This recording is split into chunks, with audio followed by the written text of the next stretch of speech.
స్తోత్రం. హల్లెలూయా హల్లెలూయా హల్లెలూయా హల్లెలూయా.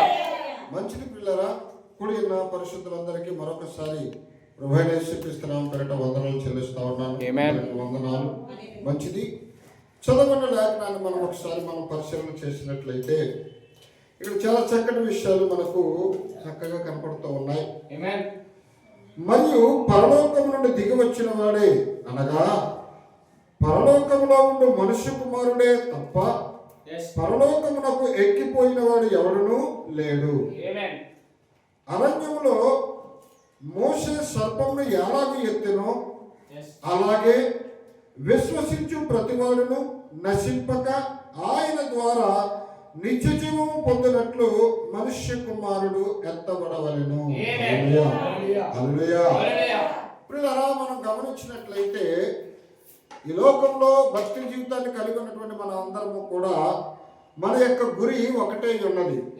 ఏంటి ఆ గురి అంటే నిత్య జీవం పొందాలి అని, పరలోక రాజ్యంలో ప్రవేశించాలని ప్రతి ఒక్కరు మనం ఏం చేస్తున్నామంటే ఒక ఆశ కలిగి గురి కలిగి భక్తిని చేస్తా ఉన్నాం. మనం అందరము పరలోకం వెళ్ళాలి అంటే నిశ్చయముగా మనము పొందుకోవలసినటువంటి సూచనలు చాలా ఉన్నాయి. చూడాల్సినటువంటి విధానంలో మనము దాన్ని చూస్తే తప్ప అది మనకి అర్థం కావడం లేదు. అయితే ఇక్కడ మనం ఆలోచన చేసినట్లయితే పరలోకం నుండి దిగి వచ్చిన వాడైతేనే మనందరినీ మరలా పరలోకానికి తీసుకుని వెళ్ళిపోతాడు. చూడండి, ఒక చోట నుండి ఒక వ్యక్తి వచ్చాడు అంటే ఆ వచ్చిన పనిని చూసుకుని మరలా ఆ వ్యక్తి ఆ చోటుకి ఏ విధంగా అయితే వెళ్ళిపోగలుగుతాడో ఆ విధముగానే మనందరము కూడా ఈ భూమి మీదకి ఎక్కడి నుండి వచ్చాము అంటే పరలోకం నుండే భూమి మీదకి వచ్చాము. పరలోకం నుండే భూమి మీదకి వచ్చాము. భూమి మీద మన యాత్రను మనము ముగించుకుని మరలా మనం పరలోకానికి వెళ్ళవలసిన వారుగా ఉన్నాం. అయితే ప్రియులారా, మనం భూమి మీదకి వచ్చిన మాట వాస్తవమే. వచ్చిన తర్వాత జరిగిన కార్యక్రమం ఏంటంటే మన పితరులైనటువంటి ఆదాము అవ్వలను బట్టి మన అందరం ఏం మర్చిపోయామండి? త్రోవ తప్పిన పిల్లలుగా మిగిలిపోయాం. హల్లెలూయా. ఇప్పుడు తోవ తప్పిన పిల్లలుగా ఉండిపోయినటువంటి మన అందరికీ కూడా ఒక తోవను చూపించాలి. ఒక మార్గం తప్పినటువంటి మనిషికి సరైన మార్గంలో పెట్టాలి అంటే ఆ మార్గమును తెలిసిన వాడు మాత్రమే పెట్టగలుగుతాడు. హల్లెలూయా. ఇప్పుడు చూడండి, ఒక మాట మనము గమనించినట్లయితే ఒక కారు నడపాలి అంటే ఆ కారు నడపడం వచ్చిన వ్యక్తి అయితేనే క్షేమంగా ప్రయాణం తీసుకుని వెళ్తాడు. అంతేనండి. అది కారు నడపడం రాని వ్యక్తికి మనం కారుని తీసుకోమని మనం చెప్పి మనం కూర్చుంటే ఏం చేస్తాడు? ఆయన తీసుకెళ్ళి ఎక్కడో చోట యాక్సిడెంట్ చేస్తాడు. అతనికి మరణం తప్పదు, కూర్చున్న వాళ్ళు కూడా మరణం తప్పదు. అదేవిధంగా ఈ యొక్క కాలంలో మనం గమనించినట్లయితే ప్రియులారా, భక్తి చేస్తున్నటువంటి ప్రతి వ్యక్తి కూడా ఎందుకు చేస్తున్నాము, అసలు చేయాల్సిన అవసరం ఏంటి, చేస్తే వచ్చే లాభం ఏంటి, చేయకపోతే వచ్చే నష్టం ఏంటి అనేది కూడా మనం తేటగా ఆలోచన చేసి తెలుసుకోవాల్సిన వారుగా ఉన్నాం. హల్లెలూయా. అయితే పిల్లలు, ఇక్కడ మనం గమనించినట్లయితే దేవుని యొక్క లేఖనం సెలవిస్తూ ఉంది. ఎందుకంటే చూడండి, ఇక్కడ మనం గమనించినట్లయితే మరియు పరలోకము నుండి దిగి వచ్చిన వాడే అనగా పరలోకమునందు ఉండు మనుష్య కుమారుడే తప్ప పరలోకమునకు ఎక్కిపోయిన వాడే ఎవడూ లేడు. హల్లెలూయా. అంటే మనందరినీ తోవ తప్పిన మనందరినీ కూడా ఒక క్రమంలో పెట్టి మరలా అక్కడికి తీసుకుని వెళ్ళాలి అంటే ఖచ్చితంగా మనుష్య కుమారుడు రావాల్సిన అవసరం ఉంది. ఆ మనుష్య కుమారుడు పరలోకం నుంచి వచ్చి ఈ భూమి మీద ఉన్నటువంటి మనందరినీ సరిచేసి మరలా మనందరినీ తీసుకుని వెళ్ళవలసిన వాడు ఉన్నాడు. అయితే అవన్నీ విషయాలు మనకు అర్థం కావాలి అంటే చరిత్రను కూడా మనం ఒకసారి చూడాలి. చరిత్రలో మనం చూసినట్లయితే అప్పుడు మనకి కొన్ని విషయాలు అర్థమవుతాయి. మనం చూసినట్లయితే సంఖ్యాకాండాన్ని మనం చూసుకుందాం. హల్లెలూయా. సంఖ్యాకాండము 21వ అధ్యాయము 5వ వచనం నుంచి మనం చదివినట్లయితే ఒకసారి త్వరగా అందించండి. సంఖ్యాకాండము 21వ అధ్యాయము 5వ వచనం నుంచి. కాగా ప్రజలు దేవునికిని మోషేకును విరోధముగా మాట్లాడి, ఈ అరణ్యములో చచ్చుటకు ఐగుప్తులో నుండి మీరు మమ్మల్ని ఎందుకు రప్పించితిరి? ఇక్కడ ఆహారము లేదు, నీళ్లు లేవు, సవీసారము లేని ఈ అన్నము మాకు అసహ్యమైనదని. ఇంకా కిందకు చదువుకుందాం. అందుకు యెహోవా ప్రజలలోనికి తాపకరమైన సర్పములను పంపెను. అవి ప్రజలను కరవగా ఇశ్రాయేలీయులలో అనేకులు ప్రియులారా, బాగా గమనించండి. ఇక్కడ జరిగినటువంటి సంఘటన మనము ఒకసారి గుర్తు చేసుకున్నట్లయితే చూడండి, ఇశ్రాయేలీయులు అందరినీ కూడా, దేవుని పిల్లలైనటువంటి ఇశ్రాయేలీయులు అందరినీ కూడా ఒక చోట నుండి మరొక చోటకి నడిపించడానికి ఒక రక్షకుడిగా నియమించబడిన వ్యక్తి మోషే. ఇప్పుడు ఐగుప్తు దాస్యంలో నుంచి, ఐగుప్తు బానిసత్వంలో నుంచి వీళ్ళందరినీ కూడా ఎక్కడ తీసుకెళ్ళాలి? ఇప్పుడు కానాను అనే యాత్రకు తీసుకెళ్ళాలి. హల్లెలూయా. కానాను దేనికి సాదృశ్యం అంటే అది పరలోకానికి సాదృశ్యం. ఈ ఐగుప్తు లోకానికి సాదృశ్యం అయితే కానాను పరలోకానికి సాదృశ్యంగా ఉన్నది కనుక ఈ లోకంలో ఉన్న ప్రజలను ఆ యొక్క బంధకాల నుంచి విడిపించి పరలోకానికి సాదృశ్యంగా ఉన్న కానానులో చేర్చడానికి ఒక నాయకుడు అవసరమై ఉన్నాడు కనుక, ఒక రక్షకుడు అవసరమై ఉన్నాడు కనుక వారిని నడిపించడానికి దేవుడే మోషేని అక్కడ నియమించాడు. అయితే మోషే చూడండి, ఆ ప్రజలను భారం కలిగి ఒక నాయకత్వం వహించి ఆ యొక్క ఐగుప్తు నుంచి బయటకు తీసుకుని వచ్చాడు.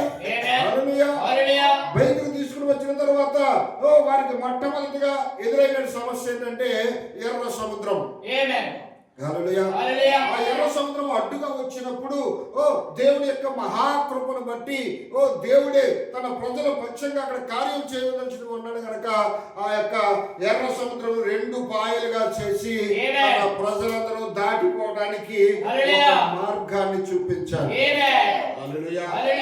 ఆ మార్గమును అనుసరించి ఇశ్రాయేలు ప్రజలందరూ కూడా ఆ సముద్రము 2 పాయలుగా విడిపోయినప్పుడు ఆ 2 పాయలుగా విడిపోయిన సముద్రము మధ్యలో ఆరిన నేలగా రోడ్డుగా ఉంటే ఆ రోడ్డు వెంబడి ప్రయాణం చేస్తూ ఇశ్రాయేలు ప్రజలందరూ సముద్రము దాటి అవతల ఒడ్డుకి చేరుకున్నారు.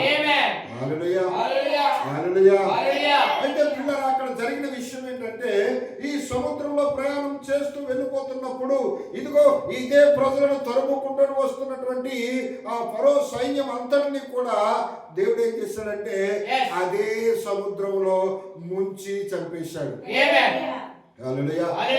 అంటే నీ పక్షంగా యుద్ధం చేయవాడెవరు? దేవుడే. నీ పక్షంగా యుద్ధం చేయవాడు దేవుడే, నీకు న్యాయాన్ని తీర్చేవాడు దేవుడే, నీ అక్కలు తీర్చేవాడు దేవుడే, నీ యొక్క ప్రతి సమస్య నుంచి విడిపించేవాడు కూడా దేవుడే. అయితే ప్రియులారా, ఎప్పుడైతే నీ కోసము దేవుడు అంతగా ఆశపడుతున్నాడో నీకు హాని తలపెట్టిన ప్రతి వ్యక్తిని కూడా ఏం చేస్తానన్నాడు? సంహరించేవాడు కూడా ఆయనే. చూసారండి, నీకు ఎవరైతే క్షేమం కోరతారో వారి క్షేమం కోరతానని వాగ్దానం ఇచ్చారు. నిన్ను ఎవరైతే దీవిస్తారో వాళ్ళని దీవిస్తానని వాగ్దానం ఇచ్చారు. నిన్ను ఎవరైతే శపిస్తారో వాళ్ళని నేను కూడా శపిస్తానని వాగ్దానం ఇచ్చాను. ఎవరికి ఇచ్చాడు ఇవన్నీ? అబ్రహాముకి ఇచ్చారు. మరి అంతా అబ్రహాం సంతానమే కదా. మరి వీరి పక్షంగా ఎవరైనా హాని తలపడితే ఊరుకుంటాడా? ఎట్టి పరిస్థితుల్లో ఊరుకోడు. అయితే ఇక్కడ వీళ్ళు ఎప్పుడైతే ఈ అరణ్యం దాటుకొని చూడండి, ఈ సముద్రం దాటుకొని ఎప్పుడైతే పైకి యాత్రకు వచ్చారో వీళ్ళు భయంకరమైనటువంటి అరణ్యంలో ప్రవేశించారు. అక్కడ నుండి ఒక్కో గ్రామం జయించుకుంటూ దాటుకుంటూ వీళ్ళు ప్రయాణము సాగుతా వస్తా ఉంది. అలాంటి సందర్భాలలో చూడండి, ఇంటి దగ్గర కూర్చున్నప్పుడు నీకున్నటువంటి సుఖము, సంతోషము, సౌఖ్యము బయటికి వెళ్ళిన తర్వాత నీకు వస్తుందా? కాదు కదా. అయితే అక్కడ వాతావరణాన్ని అర్థం చేసుకుని బ్రతకాల్సిన బ్రతుకు ఎవరిది? మనదే. అయితే ఇక్కడ ప్రజలు చూడండి, ఆ యాత్రలోనికి ఎప్పుడైతే ప్రయాణం అయ్యారో నా పిల్లలు ఇబ్బంది పడకూడదని చెప్పి వాళ్ళకి ఏ విధమైన హాని జరగకూడదని చెప్పి రాత్రి వేళల ఆయన అగ్ని స్తంభంగా మారాడు. హల్లెలూయా. పగటి వేళ వారికి మేఘ స్తంభంగా మారాడు. అగ్ని స్తంభంగా మారిన దేవుడు, మేఘ స్తంభంగా మారిన దేవుడు. ఇదిగో ఆ ప్రజలకు చెమట పట్టకుండా చూస్తూ ఉన్నాడు. ఆ ప్రజలకు చెప్పులు అరగకుండా చూస్తూ ఉన్నాడు. హల్లెలూయా. ఇదిగో దేవదూతలు భుజించేటువంటి ఆ పరలోకమన్నా ఇదిగో తన ప్రజలకు ఆహారంగా వడ్డిస్తూ ఉన్నాడు. అంతకన్నా ఎవరైనా చూస్తారండి? హల్లెలూయా. అయితే పిల్లరా చూడండి, దేవదూతలు తినే ఆహారాన్ని వాళ్ళు భుజించేస్తూ ఉన్నారు. ఇదిగో వాళ్ళకి చెమట పట్టకుండా, చెప్పులు అరగకుండా సమస్త భద్రత ఆయనే తీసుకుని వాళ్ళు క్షేమంగా నడిపిస్తూ ఉంటే కొంతకాలం జరిగేసరికి వాళ్ళకి ఏమైపోయిందండి? ఏమైంది? సొనగటం మొదలు పెట్టారు. హల్లెలూయా. ఎప్పుడు చూసినా ఇదే ఆహారమా? ఎప్పుడు చూసినా ఇదేనా? చాలా మంది అంటూ ఉంటారు, మా పాస్టర్ గారికి ఇంకేమి రాదు, ఎప్పుడు ఆ వాక్యమే చెప్తూ ఉంటారు. హల్లెలూయా. పాస్టర్ గారికి పని పాటు లేదా ఆత్మ ఆ వాక్యమే చెప్పడానికి? పాస్టర్ గారికి అది చెప్పేది ఆ వాక్యం ఇంకా అక్కడ ఉన్న ప్రజలకు ఎవరికో అవసరం కాబట్టి దేవుడు పదే పదే దాన్ని తెలియజేస్తున్నాడంటే అర్థం ఏంటి? పదే పదే ఆ వాక్యాన్ని మనకు అందిస్తున్నాడంటే అర్థం ఏంటి? ఇంకా నేర్చుకోవలసిన విషయాలు, ఇంకా మార్చుకోవలసిన విషయాలు, ఇంకా మనలో ఉన్నటువంటి లోపాలు ఏవో ఉన్నాయి కాబట్టి అది సరి చేసుకోవడానికి హెచ్చరిక. అది ఇంకా నాలో ఏదో లోపం ఉంది కాబట్టి అది సరి చేసుకోవడానికి దేవుడు నన్ను హెచ్చరిస్తున్నాడని అర్థం చేసుకుని గమనించుకుంటే నీ జీవితం మార్చబడుతుంది. అంతేకాని ఇదిగో నాకు అవన్నీ వచ్చు, అన్నీ తెలుసు, అదే అస్తమానం చెప్తున్నాడు ఈ పాస్టర్ అనుకుంటే ఏమొచ్చి నీకు? ఎన్నిసార్లు వింటే ఏంటి సుఖం? ఎన్నిసార్లు నువ్వు ఆ పదాన్ని విని నాకు అన్ని వచ్చి అనుకుంటే ఏంటి సుఖం? ఆ వచ్చిన దానిని గురించి, ఆ విన్న దానిని గురించి నీ జీవితం ఏం మార్చబడింది? నువ్వు నేర్చుకున్న దాని ప్రకారం నువ్వు ఏం జీవించగలుగుతున్నావు? అది నీకు అర్థమైతే ఆ మాటలు నిగరావు. హల్లెలూయా. ఎందుకంటే విన్న దాని ప్రకారం బ్రతకడం కోసమే కదా ఈ బోధంతా కూడా. అంతేనండి. తోవ తప్పు తిరుగుతున్న వాళ్ళని తోవలో పెట్టాలి అంటే ఏం చేయాలి? ఏం చేయాలి? వాళ్ళకి ఏది అవసరమో వాళ్ళు సరి చేయడానికి ఏది అవసరమో దాన్ని అక్కడ ఇవ్వాలి. హల్లెలూయా.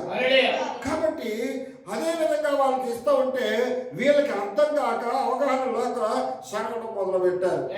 ఇదిగో అరణ్యంలో తీసుకొచ్చావు, తినడానికి సరైన తిండి లేదు, ఈ కీరకాయలు తినాలి, ఈ యొక్క వెల్లిగడ్డలు తినాలి, ఉల్లిగడ్డలు తినాలి. ఇదిగో ఇక్కడికి అరణ్యంలో ఉన్నదానికంటే ఆ యొక్క ఐగుప్తులోనే మేలు. చూడండి, ఎప్పుడు రక్తం గారిలో చిన్నకొట్టి అంత బొగెట్లుడు మంచోడు. ఇప్పుడు ఒళ్ళు నొప్పి లేకుండా పీకల దాకా బొగెట్లుడు చెడ్డడు అయిపోయాడు. అర్థవుతుందండి? అంటే ప్రజలు ఏం కోరుకున్నారు? ఇప్పుడు వాళ్ళు బాధపడినా కూడా, వాళ్ళు నల్లగొట్టబడినా కూడా వాళ్ళ ఇష్టాన్ని నెరవేర్చుకోవాలని చూస్తున్నారే కానీ అసలు దీని వెనక అసలు ఉద్దేశం ఏంటనేది ఎవరు చూడటం లేదు. హల్లెలూయా. అదే అలాంటి భయంకరమైన పరిస్థితికి వచ్చారు. అలాంటి భయంకరమైన పరిస్థితికి వచ్చి ఏం చేస్తున్నారు? వాళ్ళు దేవుని మీద తిరుగుబాటు చేస్తా ఉన్నారు. హల్లెలూయా. దేవుని మీద ఏం చేస్తున్నారమ్మా? తిరుగుబాటు చేస్తున్నారు. ఏంటి తిరుగుబాటు? ఈరోజు సంఘాలలో కూడా ఇలాంటి పరిస్థితులు చాలా ఎక్కువగా జరుగుతూ ఉన్నాయి. దేవుడికి మహిమ కలుగును. ఏంటి అంటే నీ యొక్క విశ్వాస జీవితంలో నీ స్థానం ఏంటో నువ్వు గమనించుకుని నీ యొక్క స్థానాన్ని నువ్వు క్రమం తప్పకుండా నువ్వు పాటించినప్పుడు నిన్ను నువ్వు సరి చేసుకోవడానికి ప్రయత్నం చేస్తావు. అదే పనిలో ఎదట వాళ్ళు కూడా సరి చేయడానికి ప్రయత్నిస్తావు కానీ విమర్శించడానికి ప్రయత్నించావు. నీది నీకు సరి చేసుకోవడం అర్థం కానప్పుడు మాత్రమే ఇతరుల గురించి నువ్వు మాట్లాడడానికి ఇష్టపడతా ఉంటావు. అందుకే కదా వాక్యం చెప్తుంది, నీ సహోదరుని కంటిలో ఉన్న దూలమును కాదు నువ్వు చూడాల్సింది ముందు. ఏంటండి? నీ సహోదరుని కంటిలో ఉన్న నలుసుని కాదు నువ్వు చూడాల్సింది, నీ కంటిలో ఉన్న దూలాన్ని చూడు ముందు. హల్లెలూయా. నీ కంటిలో ఉన్న దూలాన్ని తీసేస్తే అది నలుసు నీకు కనబడదు. అర్థవుతుందండి? అయితే ఇక్కడ గమనిస్తూ ఉంది. ఇప్పుడు ఏం చెప్తున్నాడంటే మొదటి చదువుకుందాం. కాగా ప్రజలు దేవునికి మోషేకును విరోధముగా మాట్లాడి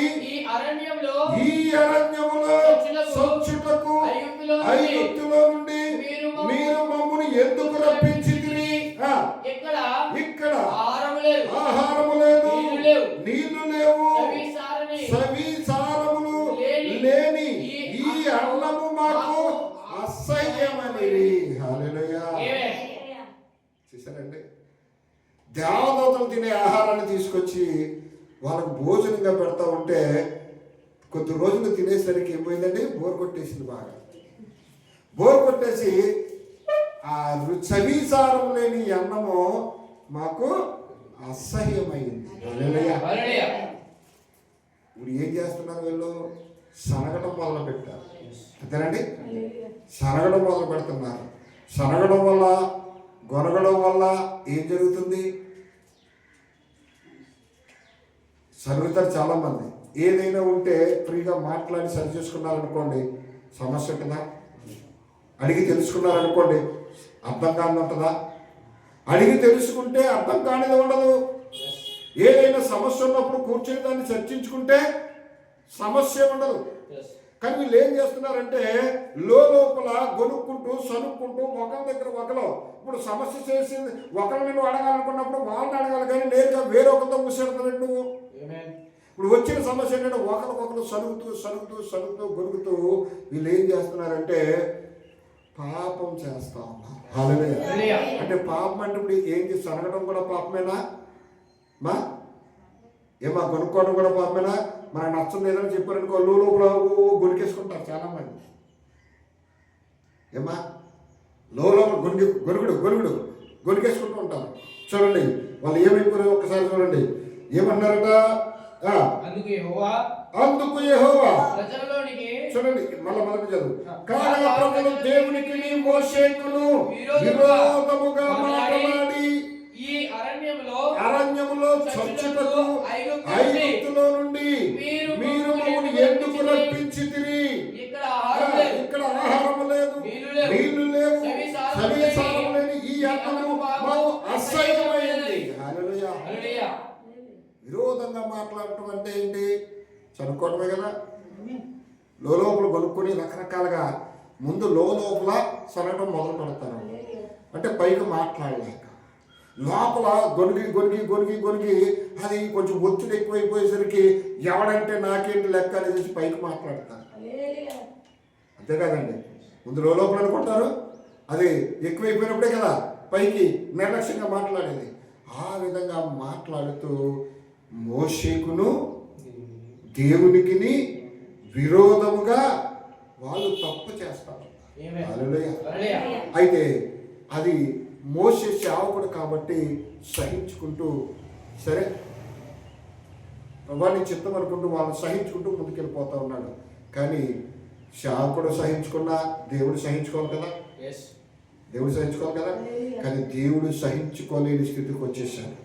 అప్పుడు వాళ్ళు సరిగిన దాన్ని బట్టి, కొనుగడ దానిని బట్టి చూడండి అక్కడ ఏం చెప్తున్నాడు? అందుకు యెహోవా ప్రజలలోనికి తాపకరమైన సర్పములను పంపెను, అవి ప్రజలను కరవగా ఇశ్రాయేలీయులలో అనేకులు చనిపోయారు. అంటే మనం ఎప్పుడైతే సరుగుడు గొనుగుడు చేస్తా ఉన్నామో, సాధారణంగా ఇళ్లలో పిల్లలు చెప్పిన మాట కూడా సరిగారనుకో ఏం జరుగుతామా? పడతాయా? దేవుడికి మహిమ కలుగును కదా. చెప్పిన మాట వెనుక సరగడం మొదలు పెడితే అమ్మ నాన్న ఏదో వడ్డిస్తారో ఇక్కడ దేవుడికి స్తోత్రం. హల్లెలూయా. మరి భార్య సరిగితే భర్త వడ్డిస్తాడు కదా. వడ్డిస్తాడు. భార్య సరగడం మొదలు పెడితే భర్త కూడా వడ్డిస్తాడు. ఎందుకంటే భార్యకి యజమాని భర్తే కాబట్టి. భర్త కూడా సరగడం మొదలు పెడితే ఆ వ్యక్తికి దేవుడే పనిష్మెంట్ ఇస్తాడు. హల్లెలూయా. అంటే భర్త కదా నేను ఏమన్నా పర్వాలేదని అతను అనుకుంటే జరగదు. దానికి దేవుడు కూడా మెచ్చాలి. ఇప్పుడు చూడండి, చిన్న నుంచి పెద్ద వరకు అందరూ స్థాయిలు మారిపోయి ఇక సరగడం మొదలు పెట్టినప్పుడు దేవుడు వారి సనుగుడి విధానాన్ని సహించుకోలేకపోయాడు. ఇప్పుడు ఏం చేశాడంటే మనుషులుగా ఉన్న మనము దాన్ని సహించుకోలేక రెండు దెబ్బలు కొట్టి సరి చేయాలని ఎలాగైతే ప్రయత్నం చేస్తామో అదే విధంగా దేవుడు కూడా ఏం చేశాడంటే వీళ్ళు సరిగిన విధానానికి వీళ్ళకి బుద్ధి రావాలంటే ఇప్పుడు వీళ్ళకి ఏం జరగాలో అదే జరగాలని చెప్పి తాపకరమైనటువంటి సర్పాలను సృష్టించి, హల్లెలూయా, విశ్వ సర్పాలను సృష్టించి ఆ ప్రజల మధ్య వదిలేశాడంతే. హల్లెలూయా. ఇప్పుడు ఆ పాములన్నీ వచ్చి ఏం చేస్తా ఉన్నాయి? ప్రతి ఇంటిలోనూ దూరిపోతా ఉన్నాయి. ప్రతి ఇంటిలోనూ దూరిపోయి ఏం చేస్తారంటే దొరికిన వాళ్ళు దొరికినట్లు కలిసేస్తా ఉన్నాయి. దొరికిన వాళ్ళు దొరికినట్లు కలుస్తా ఉన్నాయి. దొరికిన వాడు దొరికినట్లు కలుస్తూ ఉంటే అక్కడి నుంచి కలిసినాడు ఊరుకుంటాడా? ఏం చేస్తాడు మరి? పాము కలిసినాడు ఏం చేస్తాడు? మళ్ళా నువ్వు నన్ను ఎందుకు కలిసావు, నేను నేను కలుపుతాడు దాన్ని కలిపితే దొరుకుతా? హల్లెలూయా. ఎప్పుడైతే పాము కలిసిందో అక్కడి నుంచి లబోదుకొని ఏడవడం అరవడం మొదలు పెడతాడు. హల్లెలూయా. ప్రాణం పోయే పరిస్థితి మీదకి వస్తూ ఉంది. అలాంటి సందర్భాలలో 1, 2 కాదు, కోకొల్లలుగా సర్పాలు సృష్టించబడి చూడండి ఆ గుడారాల్లో దూరిపోయి ప్రజలందరినీ కరవడం మొదలు పెడితే చాలా మంది, బాగా అర్థం చేసుకోవడానికి ప్రయత్నం చేయండి, చాలా మంది భయంకరంగా మాట్లాడినటువంటి ప్రజలు. హల్లెలూయా. మోషేకు తన సేవకుడిగా ఉన్న మోషేకు విరోధముగా మాట్లాడిన ప్రజలు, దేవుడికి విరోధంగా మాట్లాడిన ప్రజలు ఉంటారు. భయంకరంగా మాట్లాడే వాళ్ళు ఉంటారు. ఎవరంటే విలువ లేకుండా లెక్క లేకుండా ఉంటారండి. అలాంటి వాళ్ళందరూ కలిసిన వెంటనే అక్కడికక్కడ చనిపోవడం మొదలు పెట్టారు. హల్లెలూయా. అంతంత మాత్రంగా దూషించినా కానీ తప్పు చేసినా కానీ దాంట్లో కూడా పరిమితులు ఉంటాయి కదా. భయంకరంగా తప్పు చేసిన వాళ్ళందరూ సెలవు పుచ్చుకుంటున్నారు. ఇంకొంత అటు ఇటు కాకుండా ఉన్న వాళ్ళందరూ కూడా నొరగ కక్కుతూ, హల్లెలూయా, అరుపులు అరుస్తూ నొరగ కక్కుతూ ఇప్పుడు ఏం చేస్తున్నారంటే వాళ్ళందరూ పరుగును తీసుకుని ఎక్కడికి వస్తున్నారు? వాళ్ళందరూ చూద్దాం తర్వాత. కాబట్టి ప్రజలు మోషే యొద్దకు వచ్చి మేము యెహోవాకును నీకును విరోధముగా మాట్లాడి పాపము చేసితిమే. హల్లెలూయా. ఇప్పుడు తప్పు తెలుసుకుంటారా లేదమ్మా? ఇప్పుడు 2 లంపకాలు వేయకపోతే మళ్ళా అదే పని చేస్తా ఉంటాడు కొడుకు. వాడు చదువుతున్నాడు కాబట్టి వాడు సరి చేయాలంటే ఏం చేయాలి? 2 లంపకాలు వేసి వాడు చేస్తే అమ్మ మళ్ళీ కొడుకుతారు తగులుతారు అని సరి చేసుకుంటాడు. భార్య కూడా అంతే, అస్తమాను ఇదేలా చదువుతుందని ఒకటి తగిలించినప్పుడు ఏం చేస్తూ ఉంటాడు? మరలా అలాంటి పరిస్థితి రాకుండా సొట్టు కొట్టుకుంటారు. అర్థమవుతుందండి? అంటే ఎందుకు ఇష్టం లేక కొడుతున్నారా? ఆ సనుగుడు ఏం చేస్తుందంటే మనిషిని పాపంలోకి తీసుకెళ్ళిపోతాం. నీకు అద్దు ఆపు లేకుండా ముందు నెమ్మదిగా మాట్లాడినటువంటి సనుగుడు అనేది ముందు లోపల మొదలవుతుంది చిన్నగా. ఆ తర్వాత చిన్నగా మూలుగు వస్తుంది. ఆ తర్వాత చిన్న శబ్దం పెరుగుతుంది. ఆ తర్వాత రోజులు గడిచే కొద్ది నోరు అవతల నుంచి ఇంకా సౌండ్ రాకముందు ఇక్కడ నోరెట్టు పడిపోయేలాగా వచ్చారు. చూసారా ఎంత భయంకరంగా మారిపోతుందో? అంటే అది పుట్టినప్పుడే దాన్ని చంపడానికి ప్రయత్నం చేస్తే ప్రమాదాలు జరగవు. కాబట్టి అది ఎప్పుడైతే వెచ్చలవిడిదనం వచ్చిందో అది మరణానికి తప్ప మరి ఎందుకు కూడా పనికిరాదు. ఇప్పుడు అదే స్థితిలో వీళ్ళు ఉన్నారు కాబట్టి దేవుడు వాళ్ళకి బుద్ధి చెప్పడానికి, ఇదిగో దాన్ని మించిపోయిన వాళ్ళు సెలవు ఇవ్వడానికి, సరి చేసుకునే వాళ్ళు హద్దులో ఉన్న వాళ్ళకి బుద్ధి చెప్పడానికి ఆ సర్పాలను పంపించారు. హద్దు మీరిన అందరూ హతమైపోయారు. అటు ఇటు కాని వాళ్ళందరూ కూడా ఇప్పుడు వాళ్ళ తప్పు వాళ్ళు తెలుసుకున్నారు. హల్లెలూయా.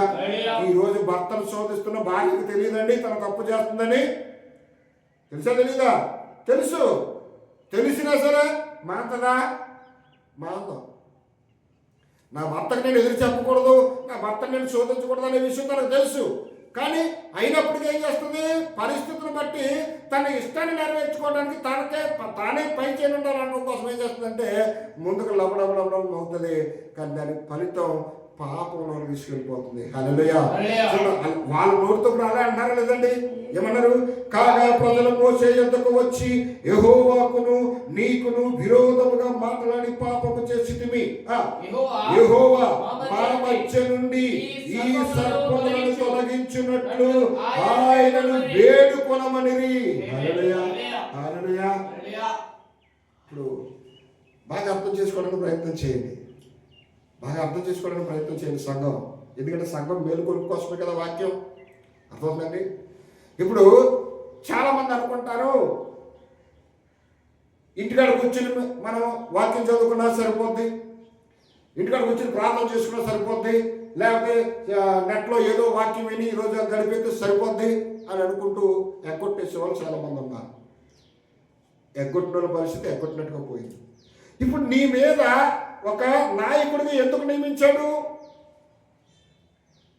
దేవుడు? నీ మీద నాయకుడిగా ఎందుకు నియమించాడు? ఒక సేవకుడిని నశించిపోతున్నటువంటి నిన్ను భ్రష్టత్వంలో కూరుకుపోతున్నటువంటి నిన్ను వెలుగులోనికి తీసుకొచ్చి నీ తప్పుని నీకు తెలియజేసి దాన్ని ఒప్పించి నిన్ను సరిచేసి సరైన క్రమంలోనికి నడిపించాలి అంటే నీకు నువ్వు చేయలేవు. చేయగలవమ్మా? చేయలేవు. అయితే నిన్ను సరిచేయాలి అంటే ఒక నాయకుడు అనేది నీకు కావాలి. ఆ నాయకుడు నువ్వు వెంబడించినప్పుడు నువ్వు నిశ్చయంగా నాయకుడు నీకు ఏదైతే చెప్తున్నాడో అది నువ్వు విని దాని ప్రకారం నువ్వు నడిచినప్పుడు నీ జీవితం కట్టబడుతుంది, నువ్వు సరి చేయబడతావు. హల్లెలూయా. ఎందుకంటే నిన్ను నడిపించే నాయకుడు తన ఇష్టం వైపు తన ఉద్దేశం వైపు నిన్ను నడిపించడు. హల్లెలూయా. ఎందుకంటే తన మీద కూడా నాయకుడు ఉన్నాడు. ఆ నాయకుడు దేవుడై ఉన్నాడు. ఆ దేవుడు ఏది చెబితే అది నీకు చెప్పి నిన్నేం చేయాలంటే మంచి మార్గంలో పెట్టడమే తన పని. ఇప్పుడు ప్రజలు ఏం చేశారు? నాయకుడిగా ఉన్న వాళ్ళు కూడా ఎదురు సమాధానం చెప్పినా తప్పే. హల్లెలూయా. అవునా కాదండి? అంటే నీ కాపరిని కూడా నువ్వు ఎదురు సమాధానం చెప్పడం అనేది కూడా నీకు తప్పే. వాక్యం నీకు అర్థం కాల, ఏదైనా సమస్య వచ్చింది, నువ్వు చెప్పాలి. అయ్యా నా పరిస్థితి ఎలా ఉంది, నాకు అర్థం కాలేదు, నాకు అదేంటి ఇదేంటి. ఇంకొక మాట చెప్పమంటారా? ఎవరు ఎక్కువ దిగుచబడతారంటే వాక్య విషయంలో ప్రతి విషయంలో నాకు అది డౌట్ అండి, నాకు అది అర్థం అవ్వలేదు, నాకు ఇది అర్థం అవ్వలేదు, దీనికి ఏంటండి ఇదేంటండి అని నువ్వు ప్రతిసారి నీ సేవకుని నువ్వేం చేయాలి? అడుగుతూ ఉండాలి. హల్లెలూయా. అప్పుడు నీకు వచ్చిన ప్రతి దాన్ని అతను చెబుతా ఉంటాడు. దాన్ని బట్టి నీ విశ్వాసం ఇంకనూ ఎదుగుతూ ఉంటాడు. నువ్వు వచ్చిపోయేవాడుగా ఉన్నంత వరకు నీ జీవితానికి అభివృద్ధి రాదు. నీ ఇష్టంతో పోతున్నావు కానీ వాక్యం మీద పనిచేయదు. వాక్యం పనిచేయాలంటే నువ్వు అడగాలి. నీకు డౌట్ వస్తుంది కదా నువ్వు అడిగేది, నీకు అర్థం కాకపోతుంది కదా అడిగేది. అర్థమవుతుంది? ఎవరైతే అడుగుతారో వాళ్ళు అర్థం చేసుకోవడానికి ప్రయత్నిస్తారో వాళ్ళు అర్థం చేసుకుని జీవించడానికి కూడా ప్రయత్నం చేస్తారు. హల్లెలూయా. ఈ ప్రజలందరూ ఇప్పుడు తిన్నగా మరి దేవుడి మీద మోసే మీద సనుక్కున్నారు, మంచిది. మరి వీళ్ళందరూ దేవుడికే ప్రార్థన చేయొచ్చు కదా. ఇప్పుడు చాలా మంది ప్రజలు ఉంటారు, సేవకుడితో మనకు పని ఏముంది, లేదు మనం చేసుకోలేమా, మనకు తెలియదా, మన ఇష్టమే కదా, అంత ఆన్లైన్లో దొరికేస్తుంది కదా, మరి డైరెక్ట్గా దేవుడికి ప్రార్థన చేసుకోవచ్చు కదా. ఏమా ఉన్నా కదండి, చేసుకోవచ్చు కదా. కానీ ఎవరు కావాలి? ఇప్పుడు కాపరి ఖచ్చితంగా కావాలి.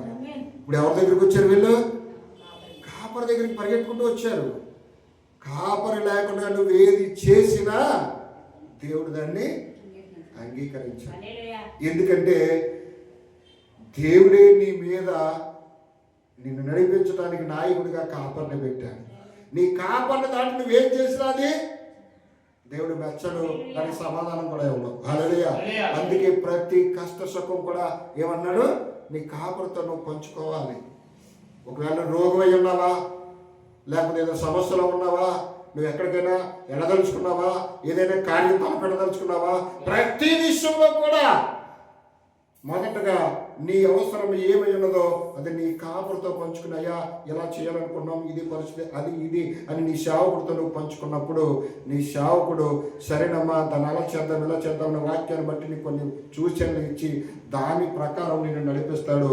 అప్పుడు ఏ దుష్టుడు దాని జోలికి రాకుండా దేవుడే దాన్ని సరళం చేస్తూ తీసుకెళ్తాడు. అలా కాకుండా కాపరికి తెలియకుండా చాలా మంది ఏం చేస్తారంటే ఇప్పుడు పాస్ కనిపించండి వల్ల ఆయన కానుక వల్ల ఇప్పుడు ఎందుకు వచ్చిన గొడవ మనం ప్రార్థన చేసిన పోదాం కదా. హల్లెలూయా. అంటే నువ్వు కానుక ఇచ్చే కానుకనే చూస్తున్నావే కానీ నీకు జరిగే కార్యాలు నువ్వు చూడటం లేదు. అదే కదండి. అంటే నేటి పరిస్థితి అంతగా మారిపోయింది. అది నీకు అర్థం కానప్పుడు అంత వ్యర్థంగానే పోతుంది. వీళ్ళకి ఆ సర్పాలు వచ్చి కరిస్తేనే కానీ వీళ్ళు చేసిన తప్పేంటో వీళ్ళకి అర్థం కాదా. అలాగే ప్రతి విశ్వాసికి ప్రతి కుటుంబానికి తీరని సమస్య, తీరని కష్టము, తీరని నష్టము వచ్చినప్పుడు మాత్రమే దేవుని యొక్క విలువ నీకు తెలుస్తుంది. అంత సావిగా నడిచినప్పుడు దేవుడికి పిలుస్తావా? ఏవో అర్థమవుతుందా? అందుకే నిన్ను సరైన మార్గంలో పెట్టడానికే నీ కష్టం కూడా తీసుకొస్తాడు, నష్టం కూడా తీసుకొస్తాడు. నీ తప్పు నువ్వు ఎప్పుడైతే తెలుసుకుంటావో అప్పుడు నీకు ఎంత కష్టం వచ్చినా విడిపిస్తాడు, ఎంత నష్టం వచ్చినా దానికి డబల్ భర్తీ చేసి, ఎందుకంటే ఇచ్చిన ఆయన ఇవ్వాలి, తీసేసిన ఆయనే తీసేయాలి. హల్లెలూయా. ఇప్పుడు ఈ ప్రజలందరూ వచ్చారు కాబట్టి ప్రజలు మోసే యొద్దకు వచ్చి, ఓ యెహోవాకును నీకును విరోధముగా మాట్లాడి పాపము చేసితిమి. హల్లెలూయా. విరోధంగా మేము మాట్లాడాము అంటే ఇష్టం లేక అయిష్టంతో అనేక సార్లు మేము సనుక్కుని మాట్లాడాము, మేము తప్పు చేస్తాము అని చెప్పి ఇప్పుడు అంటున్నారు, యెహోవా మా మధ్య నుండి సర్పములను తొలగించినట్లు ఆయనను వేడుకోమని.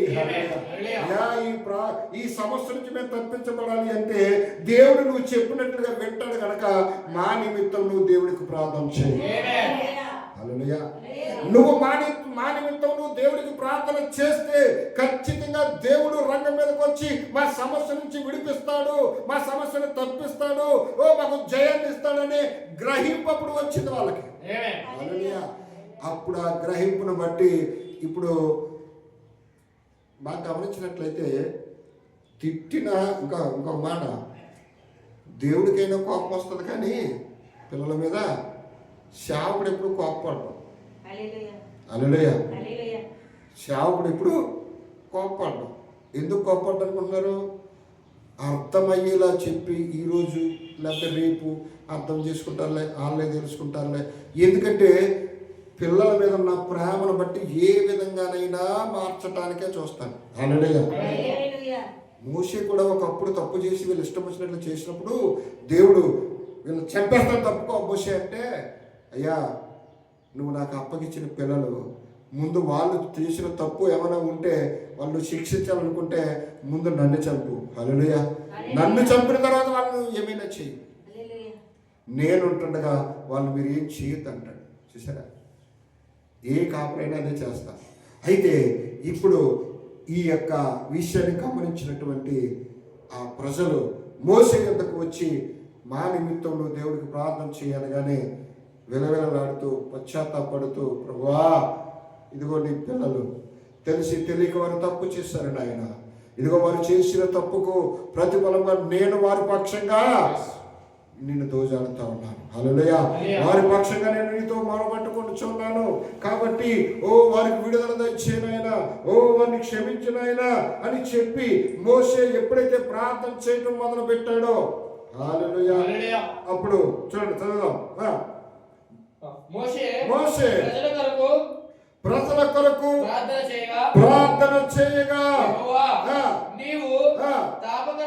చూడండి, మోషే ప్రజల కొరకు ప్రార్థన చేయగా యెహోవా నీవు తాపకరమైన సర్పము ఒకటి ప్రతిమను చేయించి స్తంభం మీద పెట్టుము, అప్పుడు కరవబడిన ప్రతివాడును దాని వైపు నిదానించి, చూడండి, దాని వైపు చూచి బ్రతుకునని మోషేకు సెలవిచ్చాను. హల్లెలూయా. ఇప్పుడు మోషే దేవుడికి ప్రార్థన చేయగానే దేవుడు మోషేతో ఏమంటున్నాడు? వాళ్ళు తప్పు చేశారు, తప్పుకు ప్రతిగా పాములు వెళ్ళి వాళ్ళు కలిశాయి కాబట్టి ఆ పాము కాటుకు ప్రతిగా నీవు ఒక ఇత్తడి సర్పమును ప్రతిమగా చేయి. హల్లెలూయా. ఏమన్నాడండి? కాబట్టి తాపకరమైన సర్పము వంటి ప్రతిమను చేయించి స్తంభం మీద పెట్టుము, అప్పుడు కరవబడిన ప్రతివాడు దాని వైపు చూచి బ్రతుకునని మోషే సెలవిచ్చాడు. ఆ పాము రూపంలో ఉన్న ఒక ప్రతిమ. హల్లెలూయా. ప్రతిమ అంటే ఏంటండి? ఒక బొమ్మ, అంతేనండి. పాము రూపంలో ఉన్న ఒక బొమ్మను చేయించి అక్కడ నిలబెట్టు స్తంభం మీద. అప్పుడు ఆ సర్పపు కాటు తిన్న ప్రతివాడు వచ్చి ఆ నిలవబెట్టిన ప్రతిమను చూస్తాడు. ఎవరైతే చూశాడో వాడు బ్రతుకుతాడు. హల్లెలూయా అని మోషేకు చెప్పాడు. అప్పుడు మోషే ఏం చేస్తున్నాడు చూడండి. కాబట్టి మోషే ఇత్తడి సర్పం ఒకటి, హల్లెలూయా, కాబట్టి మోషే ఇత్తడి సర్పం ఒకటి చేయించి స్తంభం మీద దానిని పెట్టెను. అప్పుడు సర్పము కాటు ప్రతివాడును ఆ ఇత్తడి సర్పమును నిదానించి చూసినందున బ్రతికెను. హల్లెలూయా. హల్లెలూయా. దేవుడికి స్తోత్రం. చూసారండి, దేవుడు ఎప్పుడైతే మోషేకి ఆజ్ఞ ఇచ్చాడో వారు సర్పపు కాటు తిని సావు బ్రతుకుల మధ్య కొట్టుమిట్టలాడుతున్నారు కాబట్టి వాళ్ళు బ్రతకాలి అంటే నీవు సర్పం అనే ఒక ప్రతిమను చేయించి అక్కడ పెట్టుమన్నప్పుడు మోషే ఒక ఇత్తడి సర్పాన్ని చేసి ఆ ప్రతిమను ఆ స్తంభం మీద పెట్టాడు. హల్లెలూయా.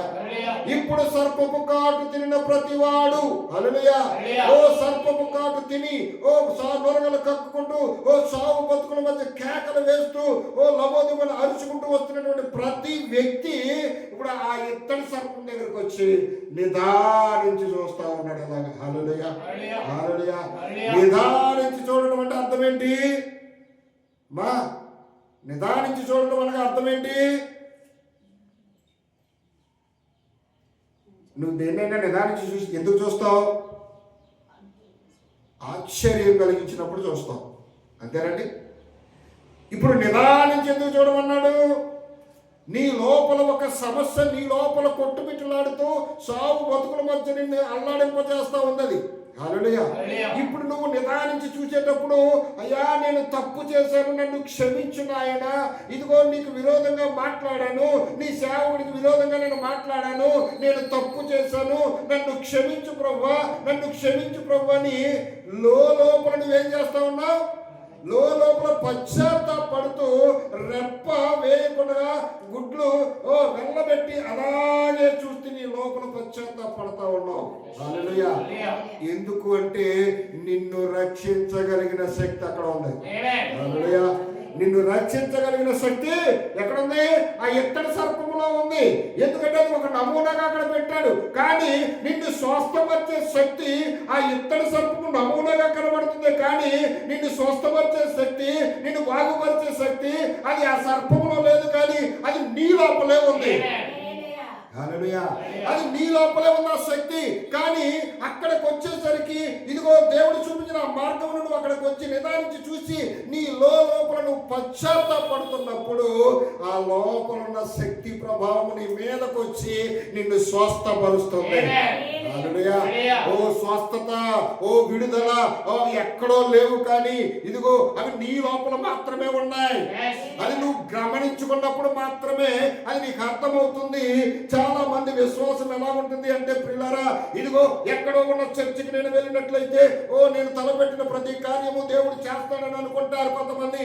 ఇదిగో ఆ చర్చి దగ్గరికి వెళ్తే నాకు కార్యం చేస్తాడని కొంతమంది, ఇదిగో ఇంకో వేరే చోటకి వెళ్తే, వేరే కొండకి వెళ్తే, ఇంకో చోటకి వెళ్తే, ఇంకొక చోటకి వెళ్తే నాకు మేలు చేస్తాడని చాలా మంది అనుకుంటారు. అది నీ విశ్వాసం మాత్రమే.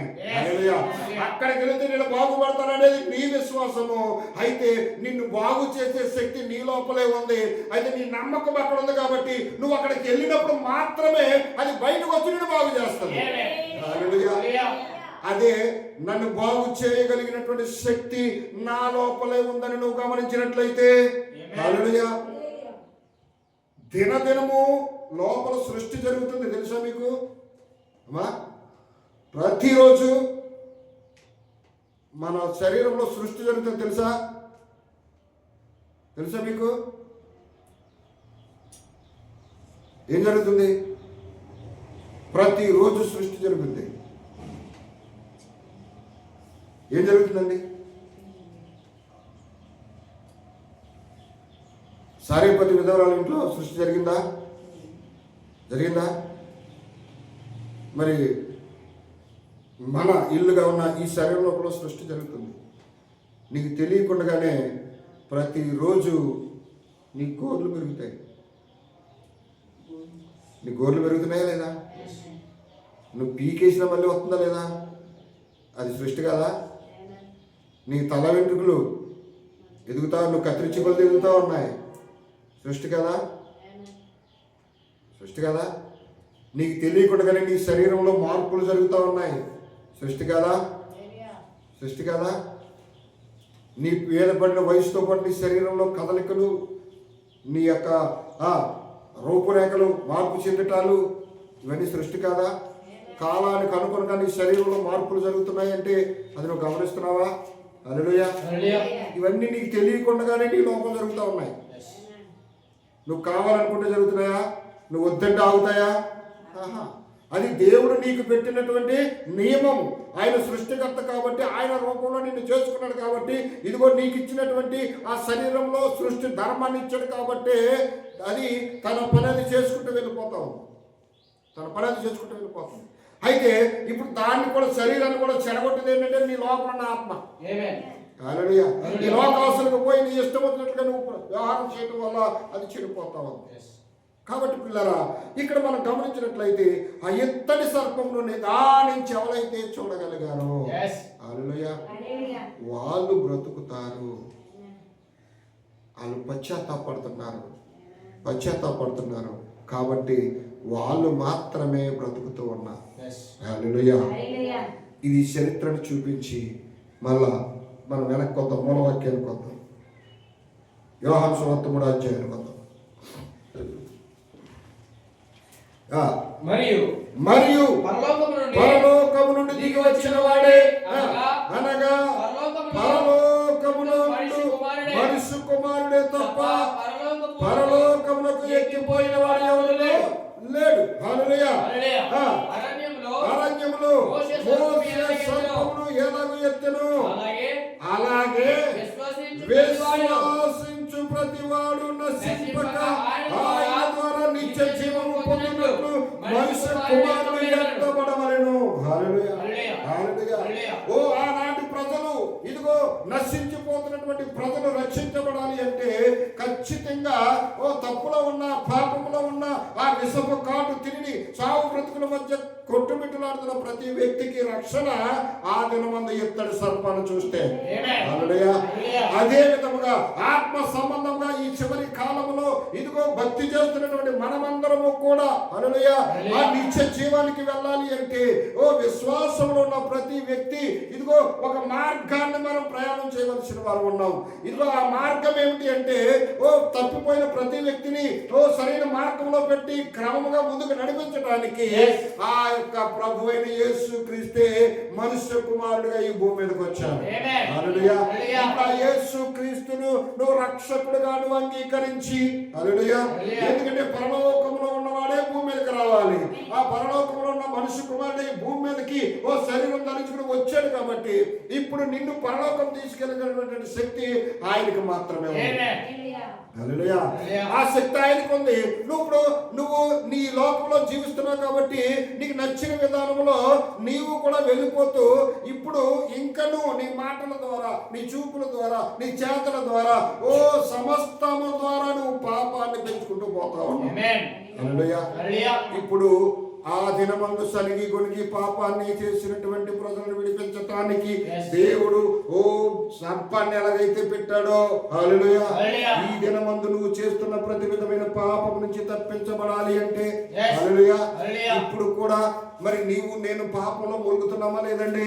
ఓ నోటుకొచ్చినట్లు సనుగుతూ గొనుగుతూ ఓ తప్పుల మీద తప్పులు చేస్తూ ఆ శిక్షను శరీరం మీదకు తెచ్చుకుని ఓ సావు బతుకుల మధ్య, రోగముల మధ్య, సమస్యల మధ్య ఓ ఏడవలేని జీవితాన్ని అనుభవిస్తున్నారా లేదా? హల్లెలూయా. అలాంటి ఓ ప్రతి జీవితానికి విడుదల కావాలి. అలాంటి ప్రతి మనిషికి రక్షణ కావాలి. అలాంటి ప్రతి జీవితము ఓ రక్షించబడి ఓ తన జీవితాన్ని సరిచేయబడి ఓ ఆ దేవుని రాజ్యానికి వెళ్ళాలి అంటే హల్లెలూయా ఖచ్చితంగా నీ కొరకు ఈ దీవుని విడిచి భూమికి వచ్చిన యేసు క్రీస్తుని రక్షకుడిగా అంగీకరించాలి. హల్లెలూయా. యేసు క్రీస్తుని రక్షకుడిగా అంగీకరించడం మాత్రమే కాదు కానీ ఆ తరువాత ఆయన ఏదైతే చెప్పాడో అది నిశ్చయంగా పాటించాలి. హల్లెలూయా. ఆ రోజు ఆ ఇత్తడి సర్పాన్ని ఏ విధంగా చూడమన్నాడో ఆ విధంగా చూసిన వాళ్ళు మాత్రమే బతుకుతారు. అంతేనండి. మరి ఈ రోజు నీ కొరకు నా కొరకు ఓ రక్షణ కొరకు ఆయన ఏం చేశాడు? ఆ కలవరిగిరి శిలువలో ఆ మాను మీద వేలాడుతూ హల్లెలూయా ఆ మాను మీద వేలాడుతూ ఓ ఆ చివరి రక్తపు పొట్టు వరకు కూడా ఎవరి కోసం చిందించాడు ఆయన? మన కోసం. హల్లెలూయా. ఆ చివరి రక్తపు పొట్టు కూడా ఓ మన మీద చిందించబడుతుంది కనుక దేవునికి మహిమ కలుగును. హల్లెలూయా. ఆ చివరి రక్తపు బొట్టు కూడా మన కొరకు చిందించబడింది. అది మన మీదే పని చేస్తూ ఉంది కాబట్టి ఇప్పుడు మనం ఏం చేయాలి అంటే అది మన మీద పని చేయాలి అంటే మనము దాన్ని అంగీకరించాలి. హల్లెలూయా. ఇప్పుడు నీవు చేసిన తప్పును బట్టి, ఇప్పుడు నువ్వు చేసిన పాపమును బట్టి, ఇప్పుడు నువ్వు లోపల పశ్చాత్తాపడుతూ నువ్వు ఎవరి వైపు చూడాలంటే ఆ కలవరిగిరి వైపు నువ్వు చూడాలి. ఆ నిత్యత్వాన్ని నువ్వు జ్ఞాపకం చేసుకోవాలి. ఆ నిత్య జీవం కోసం నువ్వు ఆరాటపడాలి. అప్పుడు నిశ్చయంగా ఆ ప్రభావం నీ మీదకి వస్తుంది. ఆ మార్గమును అనుసరించి నడిచినప్పుడు నిశ్చయంగా ఆ ప్రభావం నీ లోనికి వచ్చి నీ జీవితాన్ని మార్చి వేస్తుంది. ఎందుకంటే పిల్లరా, ఈ లోకంలో భయంకరమైనటువంటి స్థితిలో మనం జీవిస్తూ ఉన్నాము. ఆ భయంకరమైనటువంటి స్థితిలో నుంచి మనం తప్పించబడాలి అంటే మనం ఏమై ఉన్నామో కూడా మనకు అర్థం కావాలి. హల్లెలూయా. చూడండి, యోహాను రాసినటువంటి మొదటి పత్రిక చివరిలో ఉంటుంది చూడండి. పత్రిక ముగించుకుందాం. యోహాను రాసినటువంటి మొదటి పత్రిక 2వ అధ్యాయం 14వ వచనాన్ని చూసుకుంటూ వద్దాం. చిన్నపిల్లలారా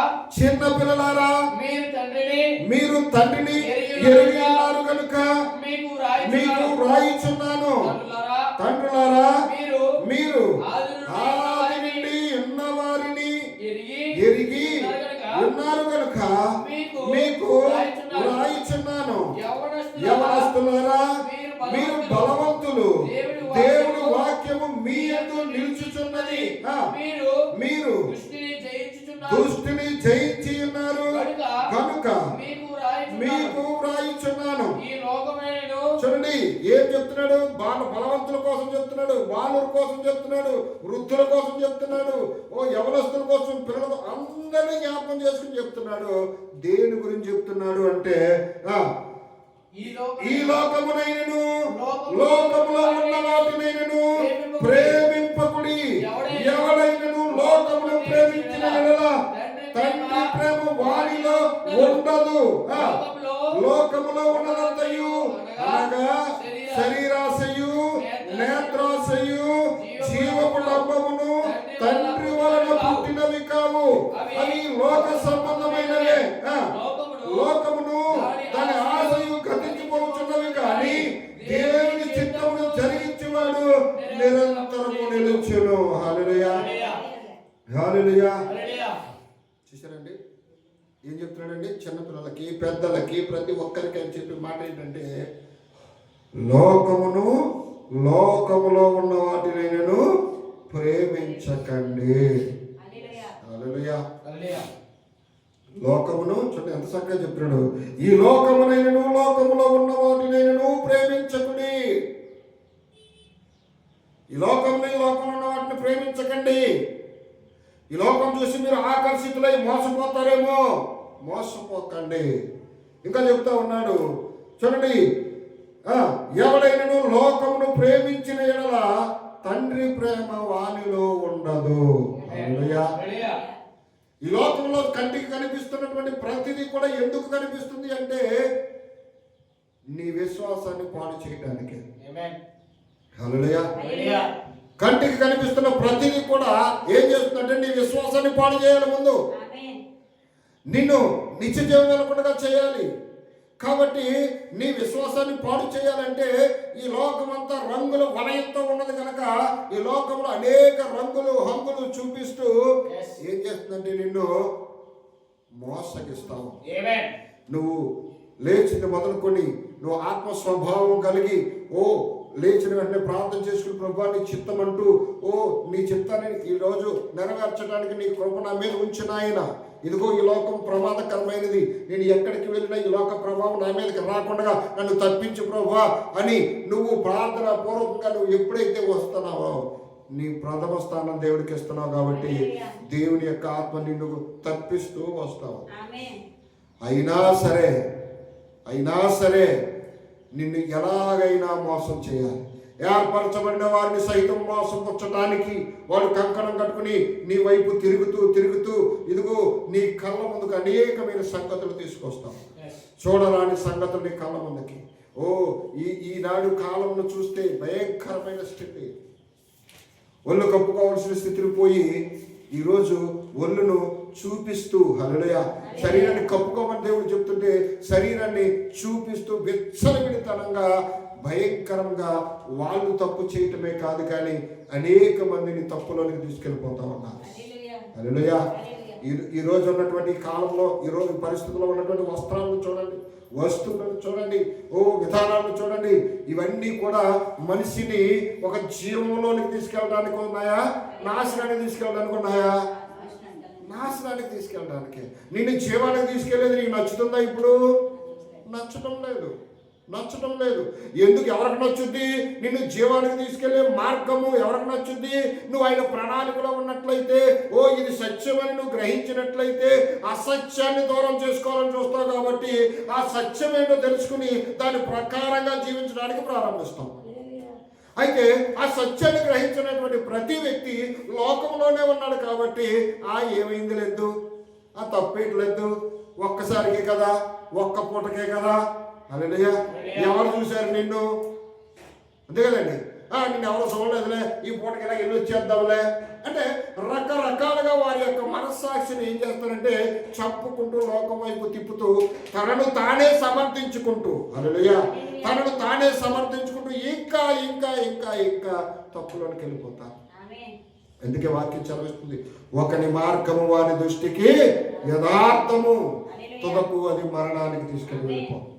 కాబట్టి ఇదిగో వాళ్ళ స్వబుద్ధిని ఆధారం చేసుకుని మాట్లాడారు. కాబట్టి వారి యొక్క జీవితం ఎక్కడికి వెళ్ళిపోయింది? ఇప్పుడు మరణపు అంచులకు వెళ్ళిపోయింది. అంతేనండి. వాళ్ళ స్వబుద్ధిని ఆధారం చేసుకుని వారి నోటుకు వచ్చినట్టు మాట్లాడి మరణపు అంచుల వరకు వెళ్ళిపోయారు. ఆ మరణపు అంచు నుంచి తప్పించగలిగిన శక్తిమంతుడు ఆ ప్రభు అని వాళ్ళు గ్రహించి దాసుడి దగ్గరికి వచ్చి మొరపెట్టుకున్నప్పుడు ఆ దాసుడు ప్రార్థించగా దేవుడు వారికి ఒక సలహా ఇచ్చి, ఒక సూచనని ఇచ్చి వాళ్ళు బ్రతకడానికి మార్గాన్ని చూపించారు. అదేవిధంగా చివరి దినాలలో కూడా ఈ లోకంలో ఉన్న వాళ్ళని నువ్వు ప్రేమిస్తే నిశ్చయంగా నువ్వు తండ్రి ప్రేమ నీలో ఉండదు కాబట్టి నశించిపోతావు. హల్లెలూయా. అందుకే ప్రతి వ్యక్తి ఏం చేయాలి? దేవుని చిత్తాన్ని ఎరిగి దేవుని ప్రేమను మనము కలిగి ఉండటానికి ప్రయత్నం చేయాలి. ఎందుకు కలిగి ఉండడానికి ప్రయత్నం చేయాలి అంటే చూడండి, లోకమును దాని ఆశయు గతించిపోవచ్చున్నవు కానీ దేవుని చిత్తమును జరిగించేవాడు నిరంతరము నిలుచును. నిరంతరము. ఎందుకంటే వాక్యానికి మరణం అనేది లేదు. వాక్యానికి మరణం అనేది లేదు. వాక్యము నిత్య జీవము కలిగినది, అది నిత్యము నిలిచినది. కాబట్టి ఇగో కంటికి కనిపిస్తున్న ఈ యొక్క లోకము అనగా ఈ ప్రపంచము, ఈ భూమి, ఈ ఆకాశము, సూర్యుడు, నక్షత్రాలు, సమస్తము కూడా ఒక రోజు లైవ్ అయిపోవచ్చు. కానీ నువ్వు నేను బ్రతుకుతాం. హల్లెలూయా. ఎందుకు బ్రతుకుతాము అంటే, ఎలా బ్రతుకుతాము అంటే, మనం నమ్మినటువంటి మన దేవుడు ఆయన నిత్యుడు గనక, ఆయన ఆత్మ గనక, ఆ నిత్య జీవం కలిగిన ఆత్మను నీకు నాకు ఇచ్చాడు గనక, అదే ఆత్మ నీలో నాలో ఉన్నది గనక ఆ ఆత్మను ఆర్పకుండగా దేవుడి చిత్తమును మనం జరిగించినట్లయితే నిత్యంగా మనము కూడా జీవిస్తాం. అందుకే కదా వాక్యం సెలవిస్తుంది, మనుషుడు రొట్టె వల్ల మాత్రము కాదు కానీ దేవుని నోట నుండి వచ్చు ప్రతి మాట వలన జీవిస్తాం. హల్లెలూయా. హల్లెలూయా. ఎందుకంటే ప్రతి మాట నీ జీవాన్ని కోరుకునేదే. హల్లెలూయా. కాబట్టి లోకంను మనం ఎప్పుడు కూడా ప్రేమించొద్దు. లోకంలో ఏముందండి? నేత్రాశ. లోకంలో ఏముంది? నేత్ర. చూసిన ప్రతిదాన్ని మనము కావాలని కోరుకుంటున్నాం. నేత్రాశ. చూసినట్టు చాలా బాగుంది, పర్వాలేదే, ఏం కాదులే అని మన కళ్ళు కోరుకుంటున్నాయి. కన్ను దేంట్లో భాగం? శరీరంలో భాగం. నేత్రాలు చూసిన వెంటనే ఏం కోరుకుంటుంది? శరీరం కోరుకుంటుంది. హల్లెలూయా. ఇదేనండి, శరీరం కోరుకుంటుంది. నేత్రాశ. ఆ నేత్రాలతో నువ్వు చూసిన ప్రతిదాన్ని కోరుకుంటున్నావు, అనుభవించాలని ఆశపడుతున్నావు. అలా ఉండాలి, ఇలా ఉండాలని నీ ఇష్టాన్ని లోపల నువ్వే పెంచుకుంటూ దేవునికి దూరం అయిపోతున్నావు. అంతేకాదు, నువ్వు చూసిన ప్రతిదాన్ని నీ శరీరం కోరుకుంటుంది. నువ్వు దాన్ని శరీరం మీదకి తీసుకొచ్చిన దగ్గర నుంచి ఇది తప్పు అనే మాటను మరిచిపోయి ఇప్పుడు అహంకారం నీకు వచ్చేస్తుంది. జీవపు డంబం. హల్లెలూయా. ఏం కాదు, ఏం పర్వాలేదు, ఎవడేమంటాడు. హల్లెలూయా. అంతకుముందు పాస్ట్ గారు చూస్తే దెబ్బలాడతారేమో చూసి భయపడేవాళ్ళు విశ్వాసం. ఇప్పుడు పాస్టర్ గారి కళ్ళ ముందే కాలు రైలేసుకుని తిరుగుతున్నారు అందరూ. నచ్చినట్లు వెచ్చలవిడిగా తిరుగుతూ ఉన్నారు. పాస్టర్ ఏమైనా చేస్తాడా? ఏమైనా చేస్తాడా? నీ కొరకు ప్రభు వీళ్ళు ఏంటి నాయన నువ్వు నీ కోసం ప్రార్థన చేస్తాడు. ప్రభు చిత్తమైతే నీ మనసును మార్చి క్రమంలో నిలబడతాడు. ప్రభు చిత్తం కాకపోతే నీ స్వబుద్ధి ఆధారం చేసి వెళ్ళిపోతున్నావు కాబట్టి ఆయనే విడిచిపెడతాడు. నువ్వు ఎక్కడికి పోవాలని పోతావు. చేతులు పెట్టుకునేవారు నీ జీవితాన్ని సరి చేయరు. ఎవరి జీవితాన్ని వాళ్ళే సరి చేసుకోవాలి. అందుకే కదా మనకిచ్చిన అవకాశం. అందుకే కదా ఈ నేత్రాస, శరీరాస, జీవపు కుటుంబము ఇది దేవుని నుండి వచ్చినవి కాదు. ఇవి దేవుని నుండి వచ్చినవి కాదు. ఇవి ఎవరి నుంచి వచ్చాయంటే దుష్టుని నుంచి వచ్చాయి. ఆ దుష్టుడు లోకంలో తన ఇష్టాన్ని చూపిస్తూ అనేక మందిని పాడు చేయడానికి వాడు సిద్ధంగా ఉన్నాడు. కాబట్టి ఆ మార్గంలో అనేక మందిని తీసుకుని వెళ్ళిపోతూ దేవుని రాజ్యం వెళ్ళకుండా చేస్తాము. ఒకవేళ నువ్వు నేను కూడా నేత్రాస కలిగి ఉన్నామేమో, శరీరాస కలిగి ఉన్నామేమో, జీవపు డంబాన్ని కలిగి ఉన్నామేమో. ఇదిగో అదే విధంగా ఇదిగో చూశారండి, ఆ నేత్రాస జీవపు డంబము, ఆ శరీరాస, నేత్రాస శరీరాస ఏమన్నది వాళ్ళు పరలోకం నుంచి వచ్చిన జీవాహారాన్ని ఉంటుండడం సరిపెట్టుకోలేక ఇంకా ఆ చూసిన దాన్ని ఇంకా కావాలని కోరుకుని శరీరాశలతో పోయి దేవుని శోధించడం మొదలుపెట్టి ఫలితం పేకల మీద తెచ్చుకున్నారు. ఈ చివరి దినాల్లో ఉన్న మనం కూడా దేవుని చిత్తం ఏంటో తెలుసుకుని దాన్ని జరిగించే వాళ్ళుగా ఉండాలి తప్ప మన శరీరాశలను జరిగించే వాళ్ళుగా మనము ఉండకూడదు. దేవుడి చిత్తాన్ని భూమి మీద జరిగించే వాళ్ళుగా మనం ఉండాలి. హల్లెలూయా. అప్పుడే నిత్య జీవానికి మనము ఎత్తబడతాం. ఎందుకంటే విశ్వసించే ప్రతి వాడు ఆ కలవరి వైపు చూస్తేనే నీ యొక్క జీవితం నిత్య జీవానికి వెళ్తాం. కలవరి వైపు చూసిన ప్రతివాడు పాపం చేయటానికి ఇష్టపడతాడమ్మా? ఆ కలవరిగిరి శిలువలో వేలాడుతూ రక్తపు మడుగులో గిలగిలగిలాడుతూ కొట్టుకుంటూ నీ కొరకు నీ శిక్షను తను భరిస్తూ తను వేలాడుతూ వేదన చెందుతూ ఉంటే అది జ్ఞాపకం చేసుకున్న ప్రతిసారి పాపం చేయాలనే ఆలోచన నీ తలంపుకు అసలు పుడుతుందా? వస్తుందా? ఎప్పటికీ రాదు. ఎందుకంటే ఆయన మరణంలోనే ఉంది నీ జీవము. హల్లెలూయా. ఆయన మరణంలోనే దాచబడింది నీ విశ్వాసానికి ఇదిగో నిత్య జీవనిచ్చే శక్తి. కాబట్టి దాన్ని గమనించి అర్థం చేసుకుని మనం ముందుకు వెళ్ళవలసిన వారుగా ఉన్నాం. పిల్లరా, మరి ఇంకా చాలా విషయాలు దేవుని చిత్తమైతే వచ్చేవారు చూద్దాం. మరి ఈ దినమందు ఇంతటితో మనం ముగించుకుందాం. దేవుడి మాటలు దీవించిన కాక ప్రార్థన చేసుకుందాం.